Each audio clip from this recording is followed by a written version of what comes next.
Well, that ended up a little bit more uneventful than we probably expected. My body clock is fighting for its life after watching the Eagles just trade down and down and down, and my eyes are getting closer and closer to shutting. So if the energy's a little bit off, I apologize, but there is someone with me to help booster it back up and talk about the one player the Eagles did draft, as well as analyze the two trades they did make in the heart of day number 2. So Chris Babos from PSN, our resident hybrid writer who covers a little bit of everything. How are you feeling after that? Because I know I'm a little bit, I'm ready for bed. I don't know about you. I'm ready for bed, but I'm not going anywhere anytime soon. There's 14 seconds left in an overtime game in the NHL playoffs between New Jersey and Carolina, so I'm staying up for that, and this will help me get through that intermission. No, I'm excited to see what the Eagles did. I've only kind of been catching things because primarily I was covering the playoffs tonight. But I like the player that they took out of Texas, the safety. Seems like a solid CJ/GJ comp, as much as you can get out of a rookie anyway. And excited to see them continue to stock the cupboard with just an absolutely insane number of draft picks next year.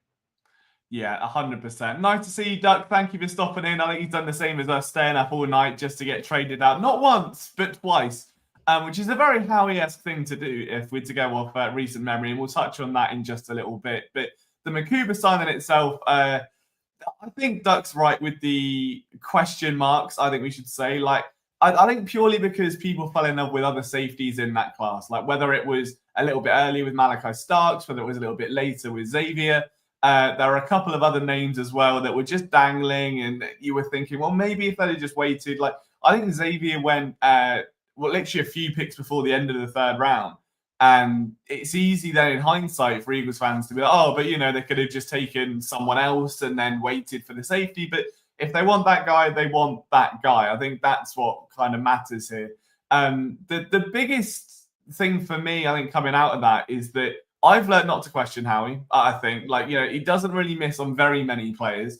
And Makuba, in fairness, while he may not be as flashy as some of the other names or as high profile as some of the other names, still does boast a lot of strong intangibles. Like Ant DeBona, when writing the article recap that's on Philly Sports Network, noted just some interesting PFF metrics that he actually moved all across the defense. And we spoke earlier today in this stream about how Vic Fangio really does prioritize versatility. The secondary is no exception, especially when you look at guys like Cooper DeJean. He ended up playing over 1,000 snaps at safety, 800 in the slot, and 400 as a box defender. So he is someone that can be moved around quite nicely. And, the Eagles then realistically feel, as Marina says there, the two biggest needs they have, the only gaps where they were missing a starter really were linebacker and replacing Gardner Johnson. Outside of that, they do have options. If we're following that pattern, we can probably expect a cornerback to be drafted at some point in the near future. We have breaking news. Oh, God. Oh, no. For the Phillies, of all teams. Oh, okay. Cody Clemens, according to Zach, he put in the Philly chat, Cody Clemens was acquired by the Twins. He was waived earlier this week. So we don't have the details, but Ken Rosenthal is reporting that. So there's a reason we're still up at 11:30 on East Coast. More articles. Phillies can make a trade, so everybody can make a trade. Flyers is coming next. Sixers, let's go. Everybody just start dealing. Yeah, I think everything's fine on all cylinders at the minute. Billy says if you look at the Ravens' last two drafted picks, the Eagles would have gotten them. Yeah, and that's the thing with hindsight. You just don't know in that moment who's going to be available and who's not. And then do the Ravens make that selection just because they know there's no longer a threat there? Or if the Eagles had taken another safety, would someone else have been taken a bit sooner? It's hard. The draft is an imperfect science. I think we see that time and time again. All you're going to do is look at Shedeur Sanders, for instance, right now, a player that many presume would be, I would say, top 10, if not definitely first round, if not definitely second round, if not definitely third round. And he's sat here going into day 3 without a team. So you do get those kind of, exceptions to the rule. But the Eagles have got themselves a safety. I'm excited to dive into the tape on stream and kind of go over his strengths and weaknesses. The biggest thing, I think, for me now really is that they do have some stability because as people know, Reed Blankenship, isn't a long-term option yet. Like, he could get that fabled extension. I think he's deserving of it. He's been reliable. I've made the adage before with Quez Watkins of, being average isn't good enough when you're competing for a Super Bowl. And I think the Blankenship has taken a step above that. And he's definitely been good enough to retain his place in that team. So if you find him a running mate, you've also got some flexibility with Sidney Brown as well. We don't know where he's going to be at. I don't think we saw enough of him, anywhere near enough of him this year after his rehab from the rookie season. But realistically, like, it's a solid pick. They get a player that fills a position of need, someone from a high pedigree school, someone that ticks a lot of boxes and is incredibly versatile. I think that's the main thing. The interesting angle, I think, are going to be the two trades, which I just want to touch on super quickly, because you have one of them. Before you touch on those, and I'm sorry to interrupt you, I'd like to remind Duck, and I'd like to remind Billy, the reason the Ravens picked there is because they lost in the AFC playoffs. So the reason the Eagles didn't get the chance to draft those players is because they won the Super Bowl. Every cloud. just had to remind people of the stream. The Eagles won the Super Bowl. So therefore, you're not going to get all of those elite players that you, generally speaking, want to grab because you're picking at the basement of those rounds. So I'm sure they both know that very, very well. They've checked in with our streams here. But for anybody else watching, just a reminder, the Eagles are the Super Bowl champions. Very true. But yeah, I think the Blankenship discussion is an interesting one, and it's going to be intriguing to see how they go about it. Like, you could end up in a scenario where, like, I know I spoke a lot tonight about DeJean potentially to safety. Brown's obviously in the mix as well. Like, you do have some options there. But at corner, they no longer need that starter outside. You've got Adoree Jackson for the time being. You've got Keely Ringo for the time being. There's no pressure to find an immediate starter. The two spots they needed an immediate starter, they now have options. It's interesting. It's going to be a fun training camp. We'll put it that way, to see how that safety room shakes up. But the trades themselves that were made, I said earlier in the night, I wouldn't be surprised if the Eagles moved back and recouped the pick that they traded away last night, and that was exactly what they did. In the heart of the third round, or in the heart of the second round, coming towards the end of the third, they decided to pull the trigger, get that pick back. So you now have 3 fifth-round pick agains going into tomorrow, which is huge for them. And they also have then 2 fourth-round picks. So 5 picks left in total, 2 in the fourth. So I think 101 and 130-ish. And now they got 191. Oh, 191. Yeah, so they got a 6th-rounder as well to play with. Yeah. And those 5th-round picks are all stacked up: 161, 165, and 168. So, you could potentially, find some movement and be able to kind of work with those jumble of picks. Maybe somebody's not happy with 165 and 168, but you say, hey, I got 161. It might change their tune a little bit. Granted, it's the 5th round. You're not, you're kind of splitting hairs at that point. I feel with the talent that's on the board, but at that point in the round, you usually have scouts pounding the table for the guys they want, and sometimes that's worth giving up a late 6th-round pick. Yeah, absolutely. And it's also one of those things where we've seen how we do this for 2-3 years in a row now, where it'll be aggressive maybe on the first day or make a trade on the first couple, and then spend the middle of the draft just kind of regaining those assets back in some capacity to make up another late move, even if it is just literally moving up 2 spots in the 7th round. Like, he never stops working the phones, and you're going to see some more action, I'm sure, over the coming days. I do like the discussion around Cooper DeJean. I don't want him to move to safety. I'm just going off of purely his road back from that training camp injury, when it was said that they're going to keep it simple and keep him in the slot because they don't want to overload him, which implied that there would be a forecasted move to safety. Now, if he's outplayed that and they're like, he's too good in the nickel, we'll keep him there, and then, that's fair enough. But he's got the ability to play it. Yeah, I guess is what I'm saying. So does that open up flexibility options? Do they toy around with ideas? Who's to say? I think it's very early. He's only had 1 year in the NFL.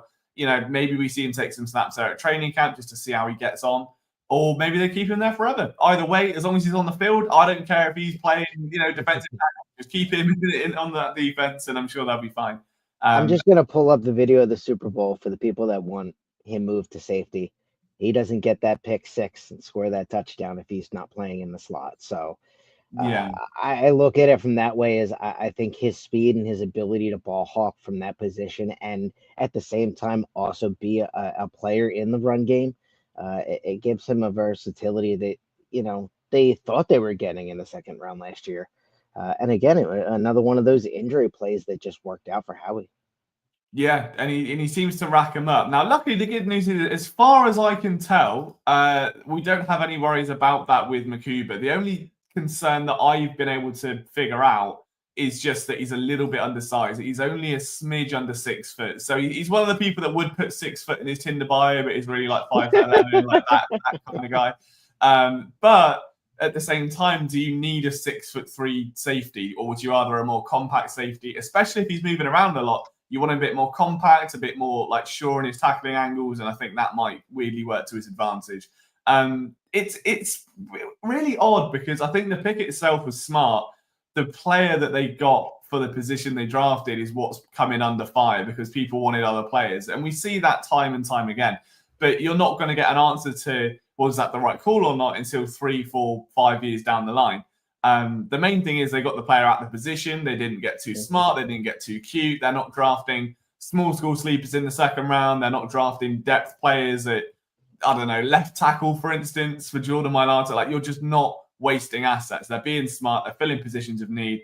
Then the trades that they made ended up being very profitable, and they get back the picks that they'd spent earlier in the day to use on day 3, which is where some of those gems are often found. Like, if you go back through some of the, even like the players where they're not drafted by Howie, but they're picked up. Zach Bourne was a prime example, was not a high draft pick whatsoever. I believe he was 7th round, could have been undrafted, one of the two.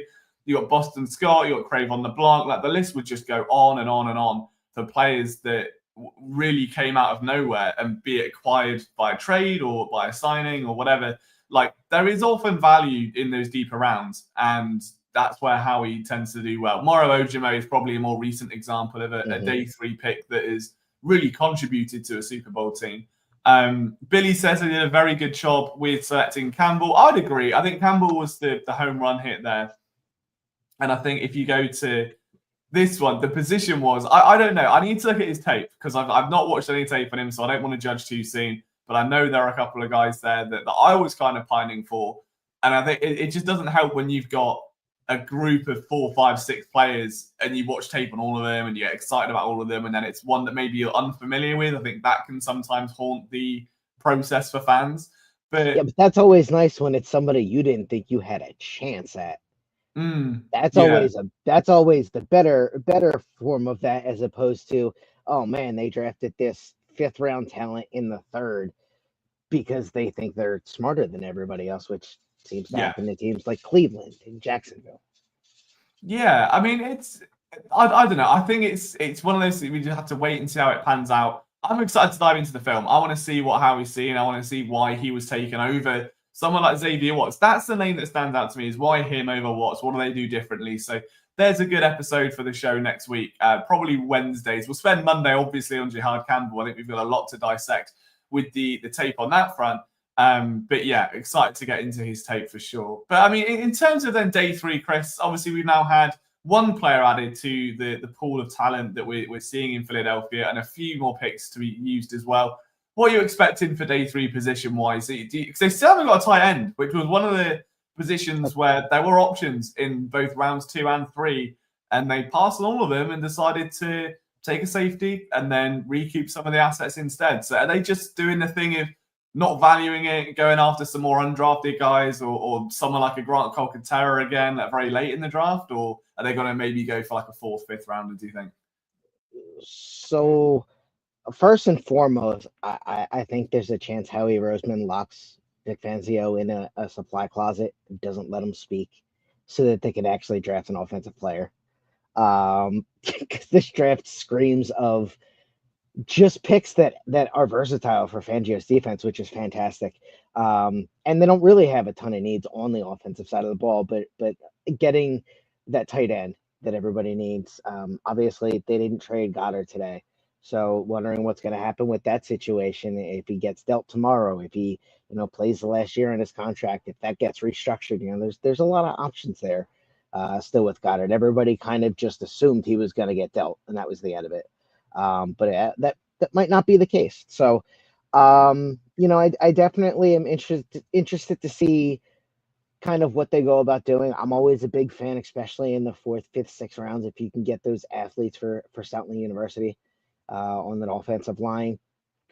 Always a fan of trying to grab more defensive line talent. Obviously, they were able to go out and get the edge rusher, but you know,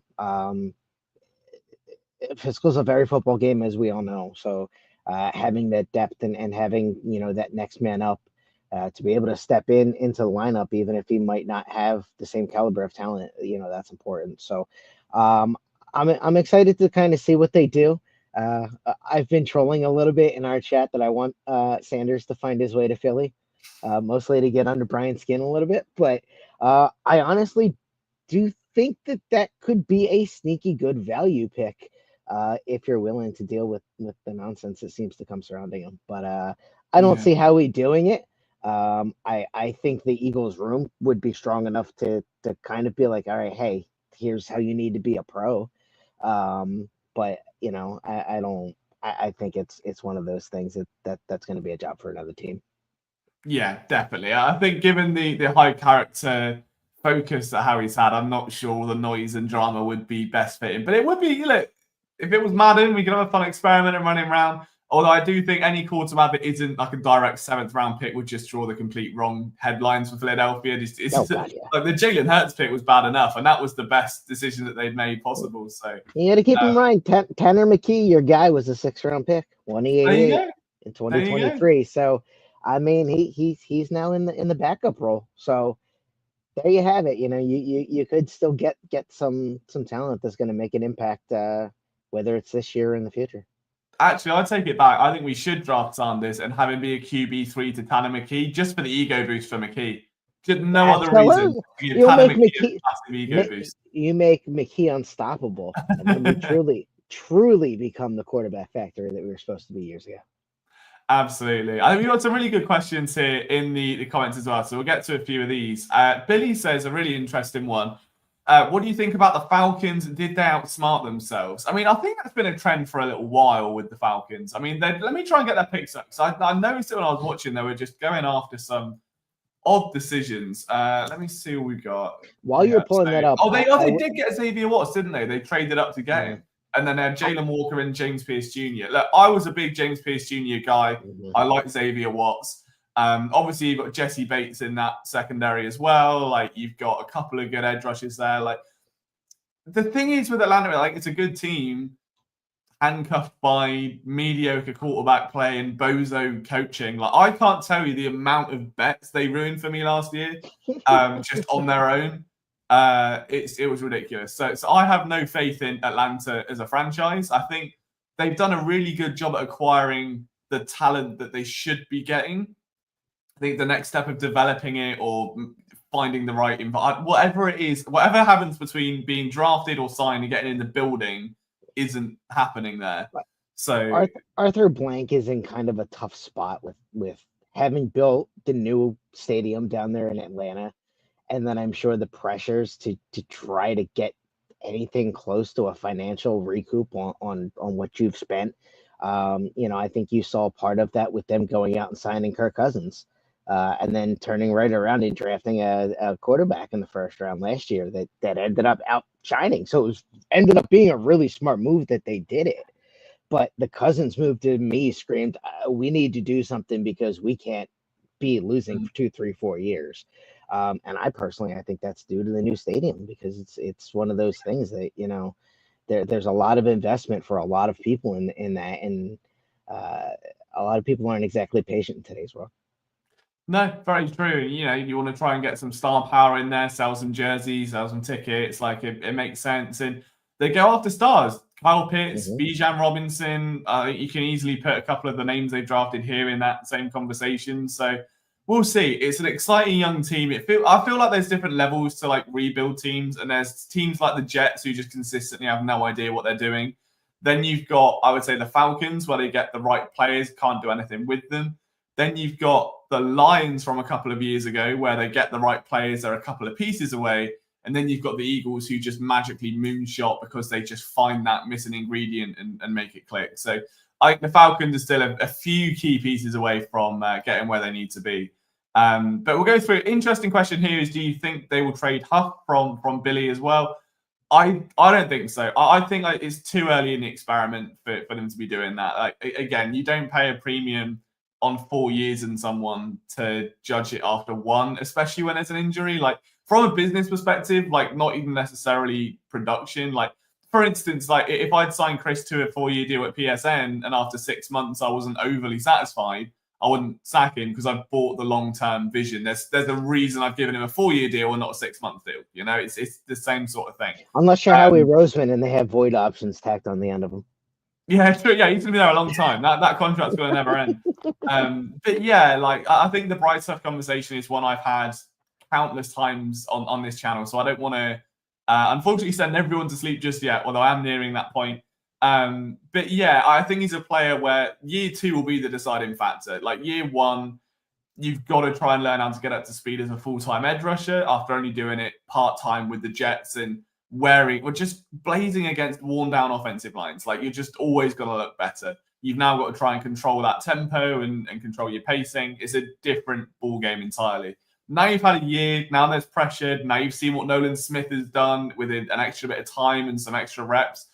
There is absolutely pressure on him, but if he doesn't pan out this year, absolutely gone. If he does pan out, he's staying. But I think it's too early to move on. Unless they were going to go out, if they drafted an edge rusher round 1 this, past weekend, maybe I'd be a bit more open to it. But I personally think it's too early. I'm not sure about you, Chris. Yeah, I mean, the one thing I'll say on Huff is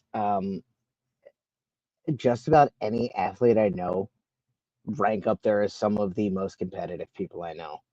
This was an NFL athlete that was scratched and was not played in the biggest game of what should have been the biggest game of his career in the Super Bowl.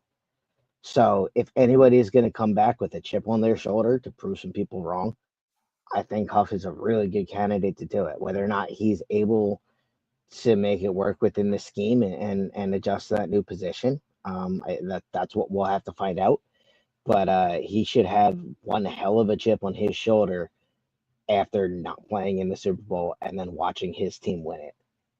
That's as much as you've got to be proud to be a champion. That's got to be a tough pill to swallow for an athlete.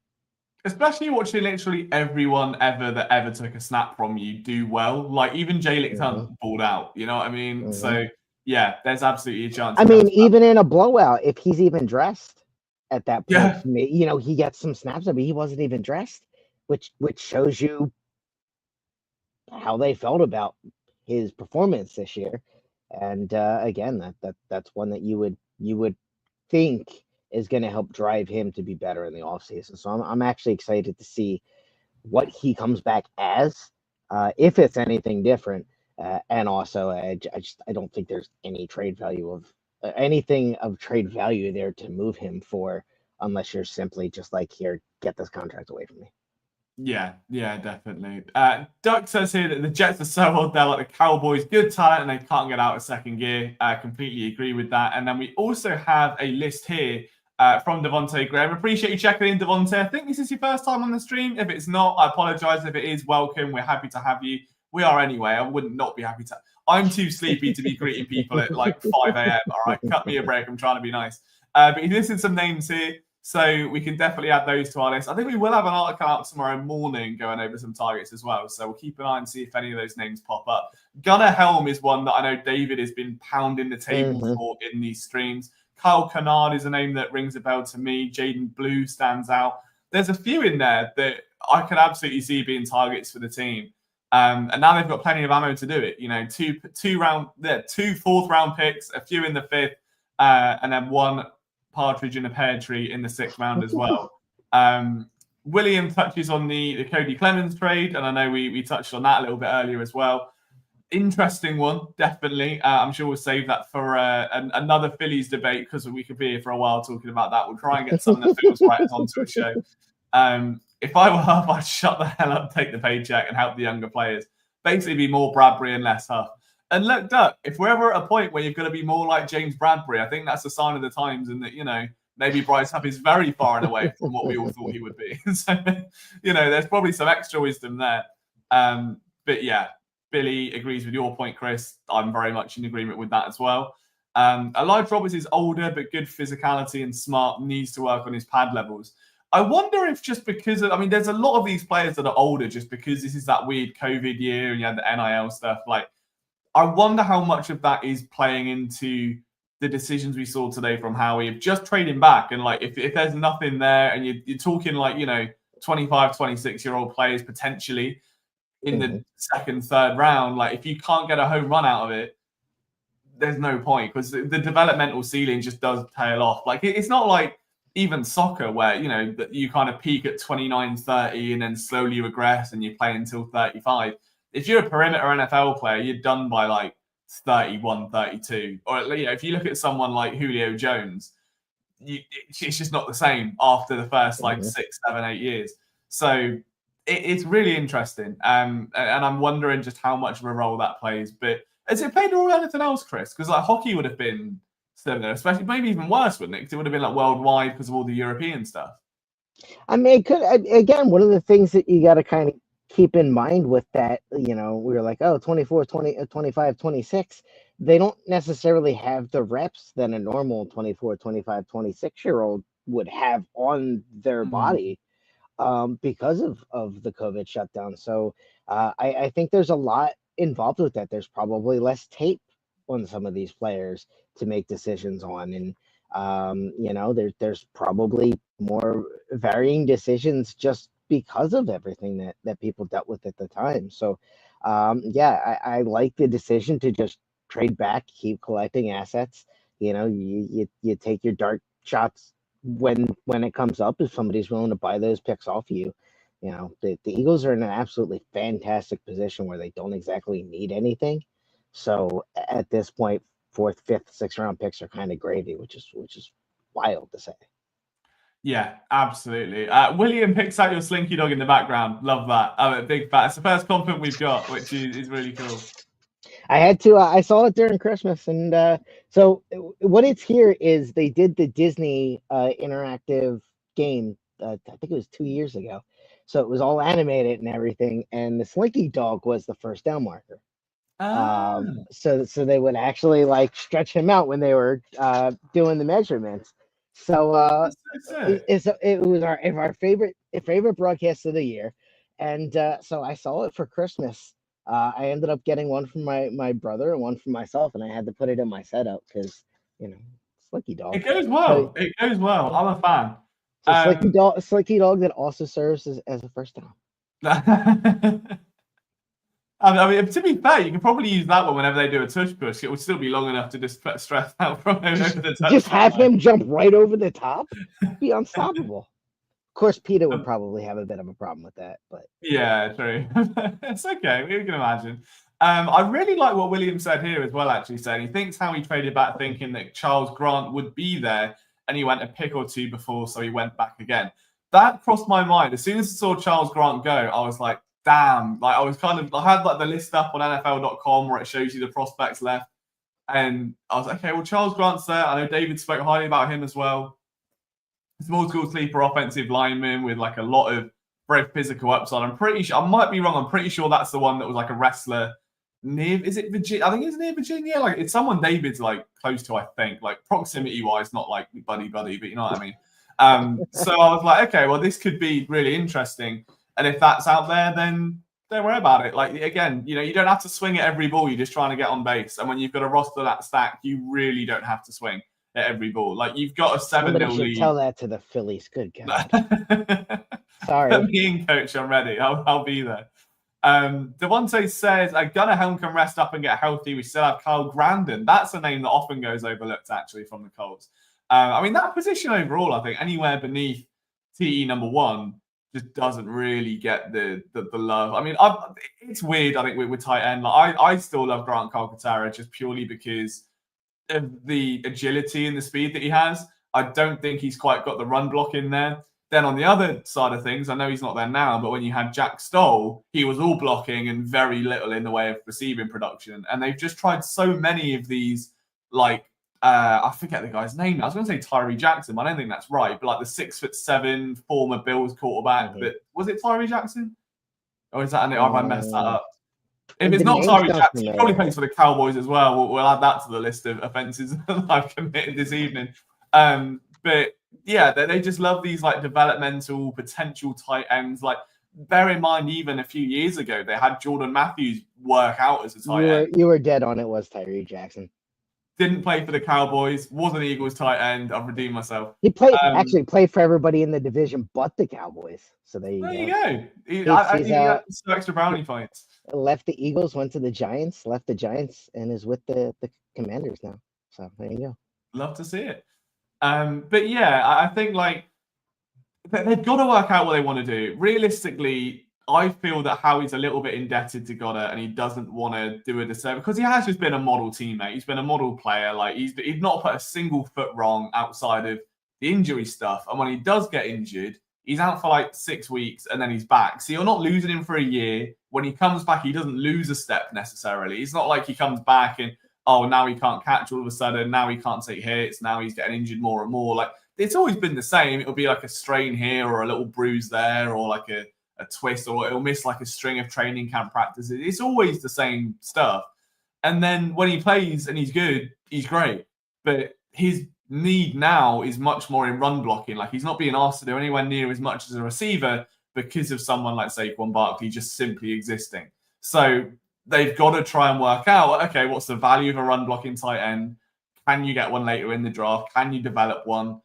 Can you get that out of Calcaterra? Like, and if you can't, what are the options there? And that's where I think someone like Kyle Grandin is going to be really important as a grading scale, just to the other guys on the roster that aren't named Dallas Goedert, is to, all right, well, this is the bar you're going to need to roughly hit to get these run blocking snaps in like 12 personnel or whatever. So we'll see. But it's a good pick. I would like a Gunnar Helm selection. We haven't had an Eagles pick yet where one of us has like really loved the player.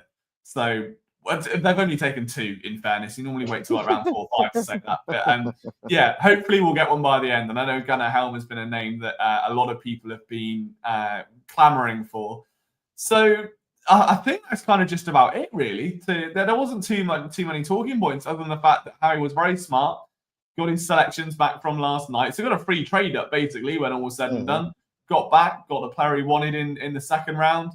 Regardless of how we feel about it, that's who he wanted. And I've learned, I've got older and wiser. I've lost my hair. I understand now. I'm not going to just pound the table for a player that just isn't who Howie's looking for. There's clearly a synergy with him and Fangio.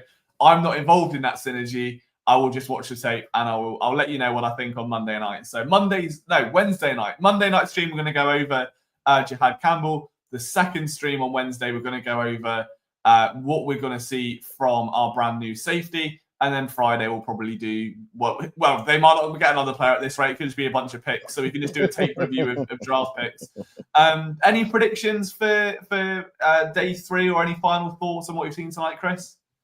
I'm going to say Howie makes at least one trade, which I know is incredibly bold. Honestly, no. Kind of like I said earlier, I'm here for the ride.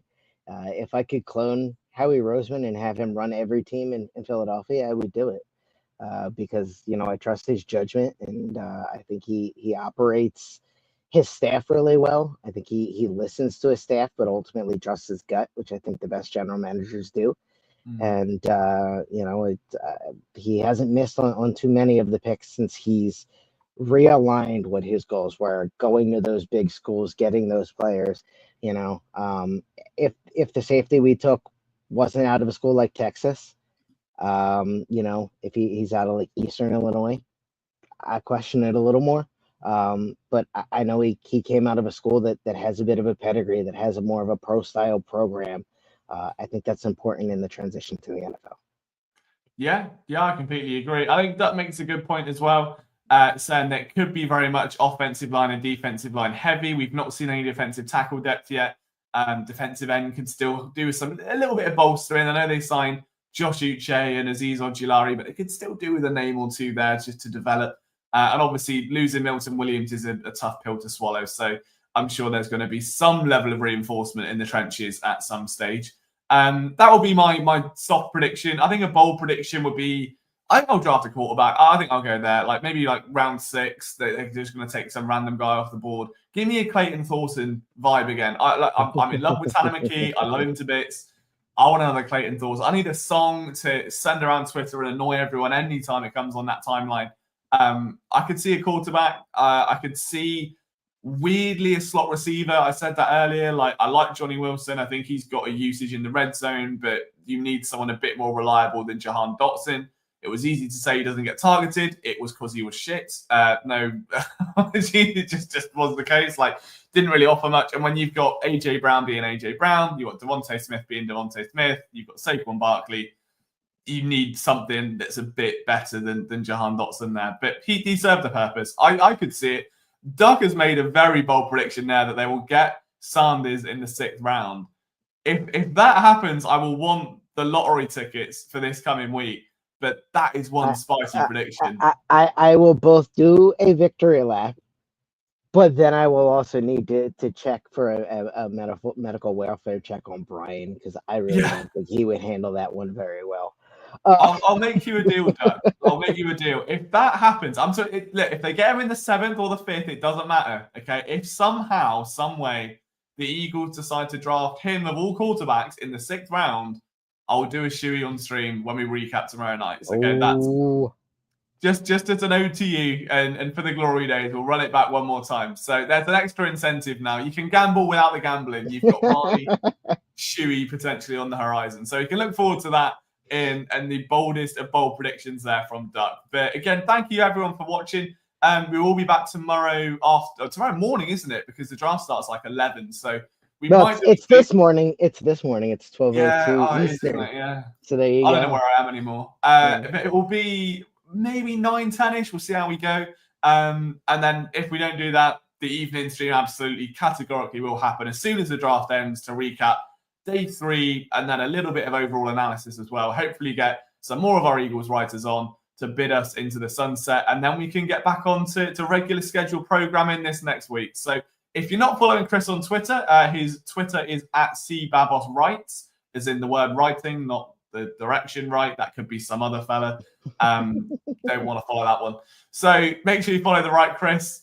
And I appreciate you all for hanging out. This has been really fun as always. I'm going to get some sleep before I pass out, and we'll do it all again tomorrow. But go Birds. They've got themselves a safety, and we'll see what they come out with tomorrow.